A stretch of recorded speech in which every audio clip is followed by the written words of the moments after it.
Hello दोस्तों, आज हम यूपीएससीईआरटी क्लास 7 का चैप्टर नंबर 9 देखेंगे, जिसका नाम है शेर शाह सूरी। इसका कार्यकाल 1540 से लेकर 1545 ईस्वी तक रहता है, यानी कुल 5 वर्ष।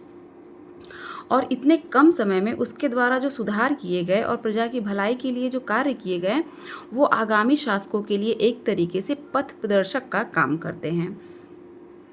इसके बचपन का नाम यानी शेर शाह सूरी के बचपन का नाम फरीद था। उसने अपने मालिक को बचाने के लिए शेर तक को मार डाला था और तभी से इसका नाम शेर खां पड़ गया। जौनपुर में उसने अरबी, फारसी, इतिहास तथा साहित्य का ज्ञान प्राप्त किया। शिक्षा प्राप्त करने के बाद फरीद ने अपने पिता की जागीर की देखभाल करने के लिए सासाराम वापस आ गया और थोड़े ही दिनों में वह जनता का भी लोकप्रिय हो गया। जनता की देखभाल करने का अनुभव तो उसे पहले से था, तो उसे शासक बनने पर वह बहुत सफल और लोकप्रिय हुआ। कुछ समय बाद उसने बिहार के शासक के यहाँ नौकरी कर ली। वह बाबर की सेना में भी भर्ती हुआ था। इसी कारण उसे मुगलों के सैन्य संगठन का अच्छा ज्ञान था। धीरे धीरे क्या होता है कि शेर खां बिहार में अपना प्रभाव स्थापित कर लेता है और पूरे बिहार का शासक बन जाता है। चौसा और कन्नौज के युद्ध में मुगल शासक हुमायूं को हराकर उसने 1540 में शेर शाह सूरी के नाम से भारत का सुल्तान बन गया। वह यानी कि चौसा और कन्नौज में मुगल शासक हुमायूं को हरा देता है। 1540 में ही वह शेर शाह सूरी के नाम से भारत का सुल्तान बनता है।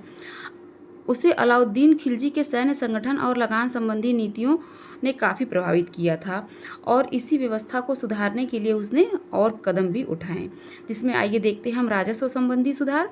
उसने भूमि की विविधता के आधार पर अलग अलग लगान निर्धारित किया उसने, और उपजों की किस्मों के आधार पर कर का निर्धारण किया। यानी कि अगर उपज अच्छी होती थी तो कर ज़्यादा होता था, और उपज अच्छी नहीं होती थी, उपज के किस्म अच्छे नहीं होते थे तो कर कम लिया जाता था। भूमि की नाप पटवारी द्वारा रस्सी से की जाती थी, यानी रस्सी की सहायता से पटवारी भूमि की नाप करता था और इसके नाप की जो इकाई थी वह गज थी। किसान भूमि के विवरण को लिखित रूप में देते थे, जिसे कबूलियत कहा जाता था। इससे किसानों का संपर्क सीधे सरकार से होने से उनका उत्पीड़न बंद हो गया। नगद रूप में कर देने का आदेश था। अकाल और संकट के कारण फसल का नुकसान होने पर सरकार द्वारा इसकी क्षतिपूर्ति की जाती थी, और उसने राज्यों और किसानों के बीच सीधा संबंध स्थापित किया, और इसे ही रैयतवाड़ी व्यवस्था कहते हैं। मोस्ट इम्पॉर्टेंट है। रैयतवाड़ी व्यवस्था क्या है कि राज्य और किसानों के बीच सीधा संबंध, यह क्या है? रैयतवाड़ी व्यवस्था। अब आइए हम देखते हैं सैन्य संगठन एवं चुस्त प्रशासनिक व्यवस्था।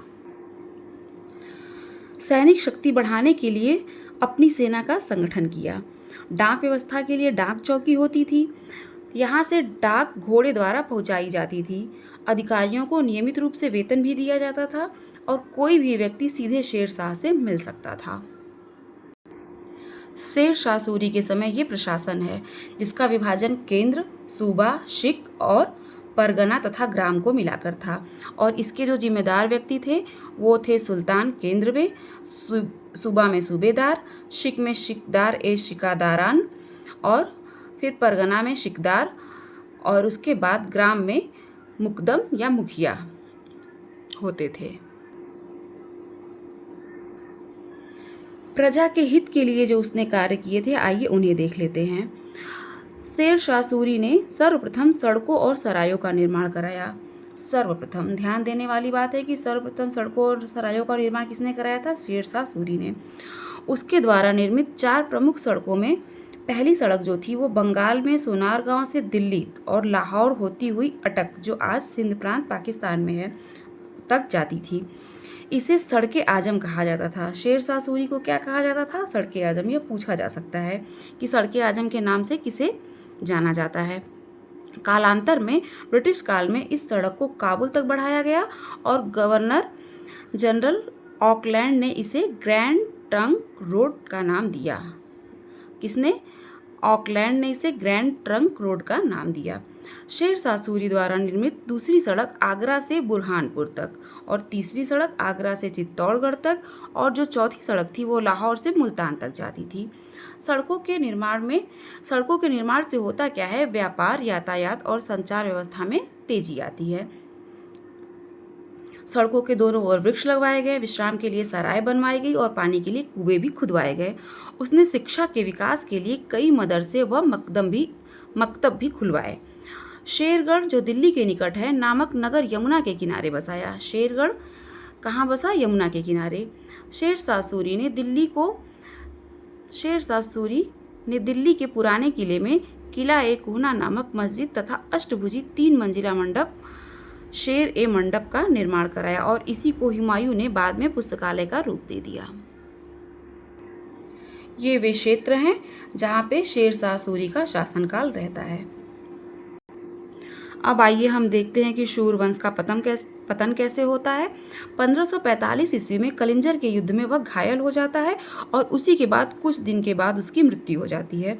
शेर शाह सूरी की मृत्यु के बाद उसके उत्तराधिकारियों ने 10 वर्षों तक शासन तो किया, लेकिन कोई योग्य उत्तराधिकारी नहीं हुआ, जिसके परिणाम स्वरूप क्या होता है कि उसके द्वारा स्थापित जो साम्राज्य रहता है उसकी देखभाल ये लोग नहीं कर पाते हैं।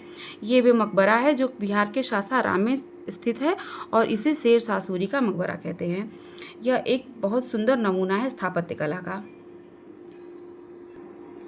उत्तराधिकारी के अयोग्य होने के कारण क्या होता है कि उनके हाथ से साम्राज्य निकल जाता है और उनके वंश का पतन हो जाता है। 5 वर्ष के लिए शासन किया शेर शाह सूरी ने, लेकिन उसने एक ऐसा सुदृढ़ प्रशासनिक व्यवस्था का ढांचा तैयार किया जिसे बाद में मुगलों ने मुगल साम्राज्य की व्यवस्था को सुचारू रूप से चलाने के लिए लाभ में लिया। ये कुछ की पॉइंट्स हैं, कीवर्ड्स हैं जिनका यहाँ पे एक्सप्लेनेशन है। अब आपके लिए एक इसमें क्वेश्चन है जिसका उत्तर आप हमें कमेंट बॉक्स में देंगे। आप बताएंगे कि रैयतवाड़ी व्यवस्था क्या थी। ये चैप्टर बहुत छोटा सा था, इसको आप तैयार करेंगे। मिलते हैं अगले चैप्टर में। Thank you.